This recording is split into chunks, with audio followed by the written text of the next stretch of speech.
Are you thinking about buying or selling a home or a real estate professional and want to keep up with our Twin Cities market news, stats, and trends? Then come hang out with us for a little while. Hi, I'm Kirk Duckwall, and joining me, Jonny Kiernan, first time. Thanks for coming in. Thanks for having me. Appreciate it. Good to see you, Look forward to deep diving into our topic today. But first, before we get to what that is, Chad Priebe, thank you again. I'm going to pick on you a little bit. Why rates aren't moving down faster shortly. Okay. For those watching, check us out at TwinCitiesRealEstateShow.com. We have all sorts of great resources there. We have our upcoming classes for home sellers. We have a new seller education class. Link should be in there. That's coming up on February 24th. It's Egan Community Center, and then we're going to be having a buyer class coming onto the books here shortly. You can also download. I'm going to get them. It's a good reach. Yeah, they're over there. Yeah, the Smart Home Buyer, Smart Seller Guides. They're free. Check them out. Lots of great information there. And soon we will have the newest BRIX report coming out as well. Lots of great market data of what's happening around the Twin Cities with also tons of happenings. So, yeah, our topic today, you kind of sprung that on me, kind of matching buyers' skills and resources with homes, areas, whatever it might be, the things that they're looking for, which I think is a really good topic. Yeah, I think, it speaks to several different things. What comes to mind is our ability to morph into what it is they need from an agent and to identify what their strong suits are, like how we can help them find the ideal home to match their resources and their skill sets. So it really, you become kind of a house counselor. I mean, I've heard the term matchmaker before, but I like the way that you approached it with the idea of really it's looking at their goals and looking at, what is it they want to put in? What is it they're willing to put in? Who do they have? I mean, I was just at a final walkthrough before coming to record the show today, and they're like, oh yeah, we have a handyman person, like cousin or something, that's going to come by in a week or so, help us with and we find lots of people, they have an electrician or they have a carpet person, or maybe they don't have every person, but they have somebody that can help them in certain respects. And man, we know the deals that can be found if somebody is willing to utilize some of that or put in some of their own time. So absolutely. Right. It's, especially if they're from the Twin Cities originally, it helps a lot. They just have to ask around. Really, Yeah. If they don't know somebody through the first degree of separation, a lot of the times it'll be the second degree of separation. And then, after you converge on a place that ticks a lot of those boxes, they're able to, reach out to the right resources in their sphere. And I really love, I don't want to deep dive into this too far before we get, through our stats, but is like neighborhood and community groups. For somebody who is newer, you can find a lot of great resources. Tends to be, if you're getting bombarded with ads online for different services, those tend to be kind of maybe the more expensive companies. Not always. I've seen some reasonable ones, but when you go to those community groups, oh yeah, I've been using this painter for 25 years, right? The guy's really good, well priced, or whatever it might be. Gaining assets from those. Absolutely. So, yeah. I think, can I name drop a specific? How about we wait? We'll circle back around to some of these resources in the next segment. Okay. As far as like you're saying, like a social media platform that works really well. Yeah. Okay. Yeah. Sure. Okay. So I wanna hop into a little bit of what we're seeing in our market currently. The market velocity, I mean, last week was a really fast-moving week in the Twin Cities. We went from a 5.25 on the market meter, which is basically a kind of mid-stable market range, up to a 5.94, which is basically on the edge of a seller's market. By the time this hits the air, we probably will be in a seller's market. Yep. Okay, so things are picking up. This is where shopping techniques and all of that for buyers, it's really important because this is now where prices are making that movement. We talked about the 8% in 30 days, last show we did, I think. But yeah, we're seeing that market meter make big leaps this time of year. Notable point though, we are still slower than we were last year at this time, which is interesting because we had that heavy snow winter last year. Right. So even with inventory down a little bit, we're not moving quite as fast. I think we're going to see those inventory numbers flip very shortly. I think we're going to end up being positive inventory over where we were last year. Taking a look at new listings into the marketplace, that's dropping off week over week, 915 down to 823. It's kind of normal this time of year. We typically don't see the listing inventory really on major increases for another couple month or so. In comparison, though, to last year, up 13.8% on new listings into the marketplace. Pending sales up week over week, 573, up to 619. But that one actually is down a little bit over last year, where it was 651, so down 4.9%. And that inventory of homes that I was talking about, yeah, I mean, our 3-month average is tracking at down 2.4% in comparison to last year. I'll tell you, though, when looking at the showings per week per listing, I'm thinking we're going to see, like I mentioned, a flip on that because those numbers are showing more and more that we're seeing that inventory on the rise in comparison to last year, and then breaking it down by the showing rate. So I think we're going to see you. Were you on the Monday call? I was. Yeah. Mm-hmm. So I think we're going to see, I mentioned that normalization and how when we look at the 2019 market. Yes. Yep. That this is a sign that we're just getting closer and closer to normal and knowing appropriate expectations. The big thing is also how to leverage that. Like, okay, so what are the normal days on market? And then what are the things to not just be the average if you're selling? How do you get ahead of that? But for buyers, the flip side of it, what are the properties that you should be looking at? Those longer term homes on market, the back on market properties, I think, are all really important. So I mentioned the open. What's the deal? Why aren't interest rates moving down? I mean, it was supposed to be a 90% chance in Q1 we would see a Fed rate cut. That has been dropped to a 5% chance in a matter of like 2 weeks. Yeah, it's I know, interesting times. I tell you, as soon as I think I have a hold on the market, things change, right? Volatility remains high. A lot of the reasons why we're not seeing rates go down like we would like them to go down is our debt ceiling. Yeah. The government, the debt, the Treasury. One big thing we learned yesterday, the Treasury talked about how they don't have to borrow as much money as they anticipated. I think it was $55 billion less. We saw a pretty nice rally in the market yesterday. Yeah. Ultimately, that's going to be the issue moving forward until we can get the debt figured out.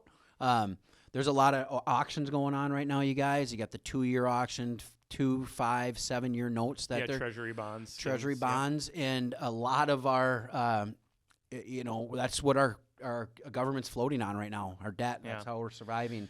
So the big thing, I think, is that the volatility week to week, right? Because you get one report that is showing CPI going up, another one showing jobs reports changing, and that's why it's not going anywhere. Okay, we're going to take a quick commercial break. When we come back, we're going to deep dive into kind of matching buyers with homes and their skill sets and resources. Check us out, TwinCitiesRealEstateShow.com. We'll be right back.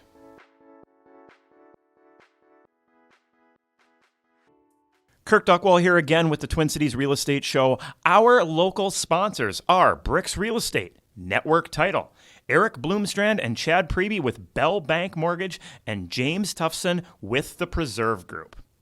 When shopping for a mortgage, there is a formula to get the best rate. With the market today, knowing this formula is more important than ever. My name is Chad Priebe with Bell Bank Mortgage. I have over 20 years experience in the mortgage industry and in home buying education. I'd like to share this useful tool with you to help you shop for your mortgage.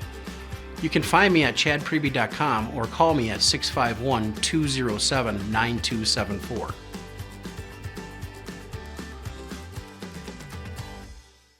Hello, my name is James Topson with the Preserve Group. Anyone can sell you insurance. However, is it going to be the insurance you need? When life surprises pop up, you want the right coverage.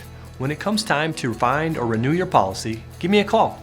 I would love to review your existing policy and show you what I can do for you. You can email me at james@mypreservegroup.com or give me a call at 651-728-4334. Not every title company is the same. There are many people involved with each real estate transaction, and all of them need to be in the loop or a closing may get delayed. This is why the people at Network Title strive to provide swift scheduling and communication between the buyers, sellers, agents, and lenders. We know moving can be stressful, however, your closing does not need to be. Check us out online at network-title.com. People always ask realtors, what is your commission?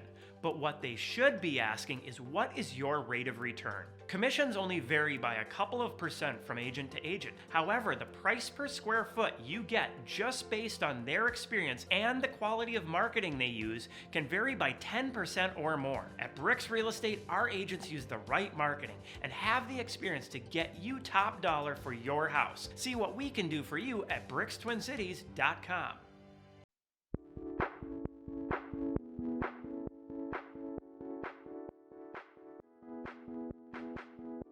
Welcome back to the Twin Cities Real Estate Show. Got Jonny Kiernan in BRIX Real Estate and Chad Priebe. We're going to kind of deep dive here into, I've heard the term, like I mentioned, matchmaker, but kind of going more than that. Not just a buyer like, oh, we want this kind of house, and they go out and find that kind of house. It's actually the resources that buyer has, as far as, do they have a plumber or a carpet person or an electrician or a roofer or somebody like that, or do they have the skill sets to do those things, and thinking about that, learning about that, listening to find the right home that will work with their situation. Because if somebody is willing or has those resources there, they can really save a lot of money on that purchase price. Absolutely. A lot. So often I'll get somebody, I don't want to do any work on the house. I could save you about $50,000 if you're willing to do maybe carpet paint, maybe some laminate countertops or something like that, small bathroom, replace a couple things. Oh, okay. Well, yeah, right. Right. They don't realize how much those little things actually do impact the sale price. And for sellers that are listening to this, they impact the sales price by that much, right? Right. So think about this when you're getting your home ready for sale. So, we see this more with first-time buyers. Yeah, definitely. But not always. I mean, I've come across second time that don't realize that, hey, maybe I am willing to do something, Absolutely. Yeah, I mean, so you walk into a place that, is cosmetically challenged. It's mechanically healthy for the most part. I mean, there's never going to be you're never going to get an A out of me. It's really hard to do, like if I'm doing a showing with someone. But, you walk into a place that's mechanically healthy, was really well built on from the onset, and it's priced to reflect that condition level. Well, then, you have to start asking the questions and feeling out your buyers and kind of see like where their comfort level is at for doing certain things. Taking ownership of the house doesn't just mean signing at closing. You're taking ownership of the house by actually making it your own. Yeah. Gosh, I like that. Well, I know our final walkthrough I was just mentioning last segment, we brought up this topic, of what are you guys planning on doing, and figuring out what they're going to take on, what they need, and I said they had a handy person that's in the family that can help, and also mentioning if you ever feel like it, reach out. But I also said in there, learn to use YouTube, right? You can save a lot of money. Like, with myself, I'll do minor electrical, I'll do minor plumbing kind of things, minor siding repairs or whatever, if it's replacing a ceiling fan or something like that. And yeah, I mean, YouTube can be amazing and save you so much money. And in my favor, it's an excuse to go buy some tools. Oh yeah. And how cool is it, like a sense of pride, right? If you're a first or any time buyer, like for me, my dishwasher just wasn't draining, right? I went to the old YouTube, found out maybe my drain pump could have been clogged. Guess what? I got the Phillips screwdriver out, did it. It was plugged. I cleaned it out, and it works like new again. I felt a sense of pride with that, right? I'm a homeowner. You get an appliance tech. Yep, got to replace it. Yeah, You you're know, it's talking just- at least $150 Yeah. just for an appliance tech to come out and check it out to tell you probably something that I could have just done myself. Yeah, and if you don't have a screwdriver set, this is the opportunity to go buy Yeah. a screwdriver set for $50. Really nice one, right? Right. And save some money. You know, So- a lot of it also, like, this goes back to what you were alluding to earlier, Kirk.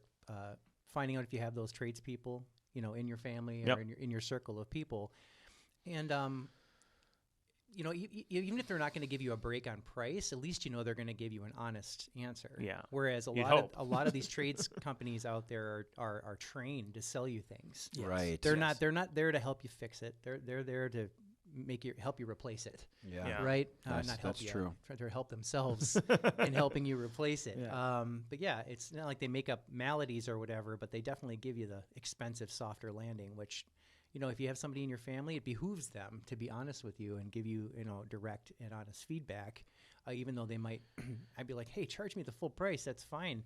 Because ultimately, it's going to save me money and it's going to give me peace of mind. So. And family members are happy to help once they find out you're buying a house. I mean, it's true. Aunts and uncles come out of the woodwork. You know, like you said, you may find you had someone in the family that was a HVAC person or whatever, but you know, people really want to help. You know, and give their advice on how to do things. I think that's important. If people get uncomfortable about asking for help, like if you never ask, the answer is always no. So get out there, ask some people that you know. Maybe just have your friends put some feelers out. Once again, use social media. Get out there and say, hey, do I have any plumbers in my circle here? I sure would like to hear from you. And you know, you're gonna get some answers, or at least some referrals, or at least some decent suggestions. Well, I know when we left the conversation, you were talking about a platform for finding resources. Sure, I'm a big fan of Nextdoor. Yes, that's the gold standard because it's you know, proximity based. So you're gonna get people reviewing that live in your direct proximity. So, well, and what I see with the community groups next door, I belong to a few on, like, you know, I'm part of like Lakeville Neighbors and stuff like that, right? And Facebook, those groups too. I think the community Facebook groups, they're a little bigger. They're not necessarily right in your you know, quarter-mile circle. But what's interesting with like the Facebook one is that you'll ask that question for referrals, and you'll get like 5 people that will be, oh yeah, use Jim's painting. Oh, I've used Jim. He's great. Oh yeah, Jim's awesome. Like you'll get that many people coming from you know, all around the community, and so you're getting local, honest reviews there. And I'm sure you see the same with Nextdoor too. you're getting empirical data. Yeah, You know what I mean? Like you've got the thumbs up from 5 people, and these are 5 strangers that it does not behoove them to put their nose in there and say these things if it weren't true. So I believe that that's one way to get the gold star. You know, I mean, I'll use that for like if I'm helping, let's say on an estate sale or something, and I don't necessarily know if we have somebody or that whoever I have is busy. We'll reach out in that neighbors group or the community groups, and hey, got a house working on. Anybody have recommendations? You know, so. Or just, you know, when you see your neighbor out in the garage, I've done this before. I've you know, gone over and said, hey, you know, my sub pump's still pouring water out of it in January. Do you guys have the same problem? To learn that I'm in a high water table area, and my neighbor said, here's what I do, right? Simple conversation. The guy was willing to help, and it works great. Yeah. So yeah, you're right. You got to have the willingness to ask, and that's kind of cool. Like being a homeowner is something that is a big deal, right? And there are people that probably shouldn't buy a single family home, more like should be in a townhome or a condo. And then you have some people that are maybe in condos or townhomes that should be in a single family home. So what you're doing is learning what they need. right? Yep. I think that's huge. Absolutely. Yeah, I mean, if you that's are, a very if good you point. wanting to be completely hands off, I don't want to do anything. I don't want to learn anything, which is fine. You know, maybe you have a busy work schedule. I absolutely have had clients like that. You know, they're running their business. They don't, you know, when they're downtime with their family or whatever. Absolutely get it, right? Be prepared. Mm-hmm. There's costs involved with that, right? Yep. And that's okay if you get that coming into it. If you don't think there's going to be costs involved with it, that you're in for a rude awakening in a sense. So finding that balance, finding it, and really, what are you comfortable with? I remember I had a client looking to, I will call it not a first-time home buyer, but a first-time investor buyer.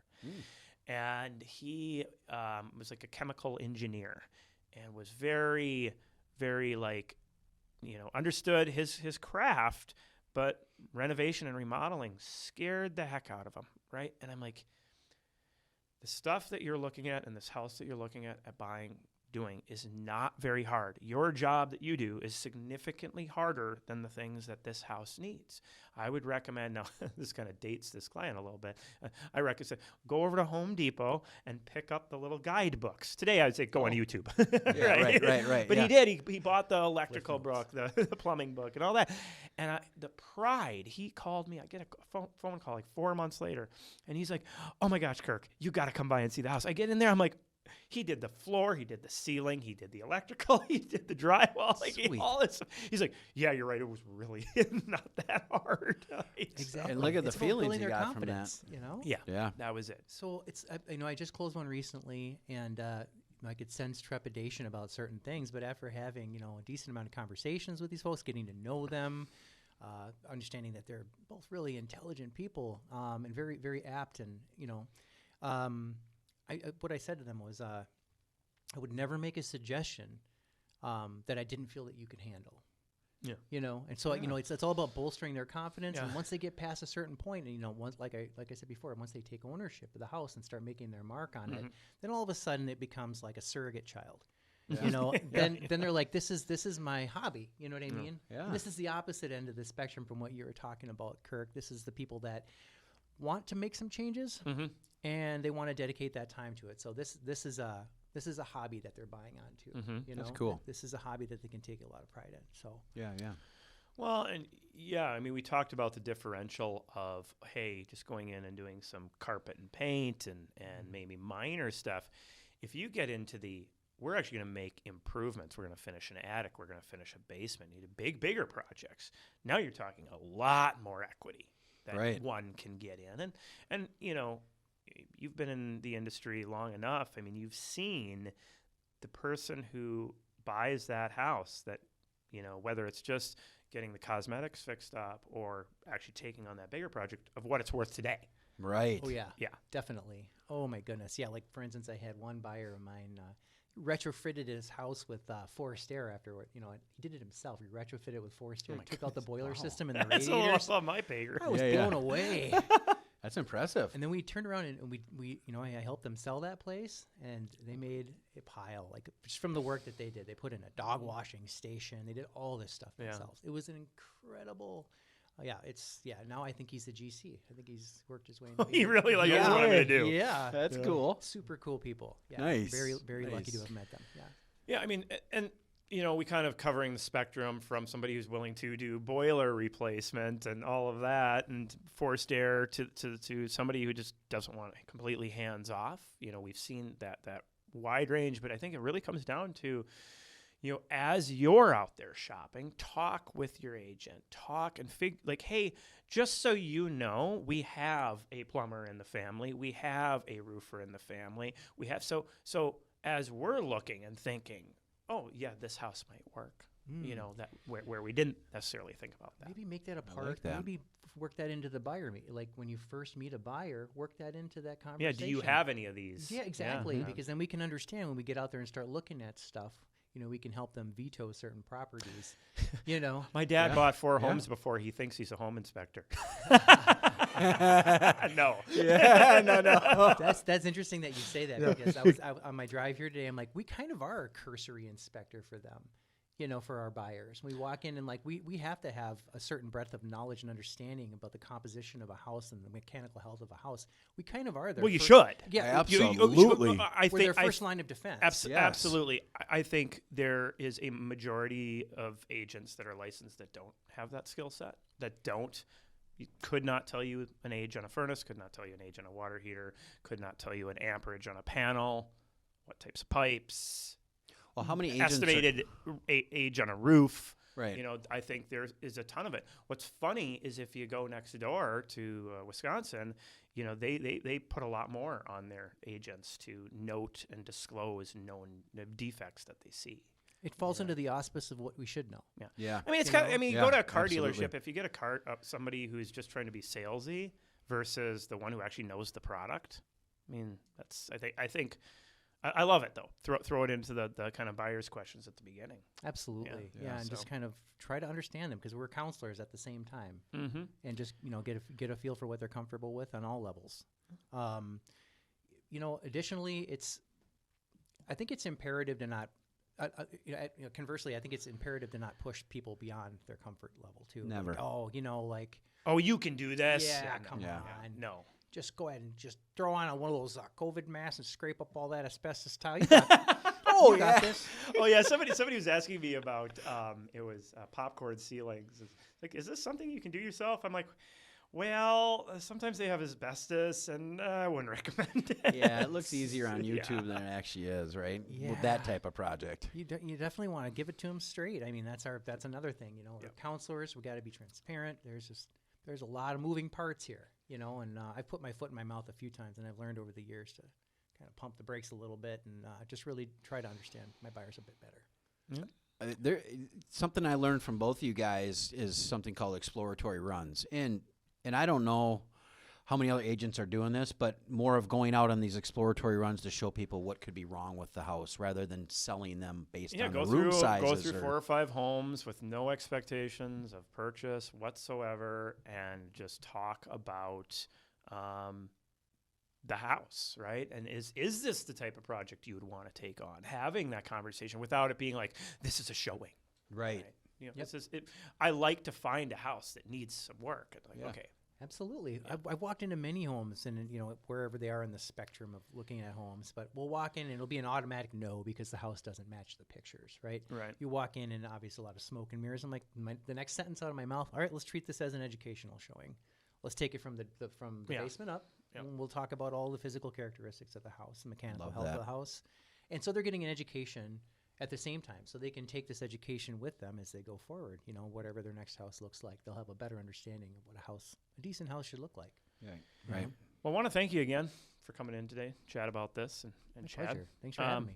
As always, you can submit your questions online at TwinCitiesRealEstateShow.com. Again, we have that seller's class coming up. A buyer's class should be on the site here soon. And also our free smart home buyer and seller's guides there. Everybody, have a great week.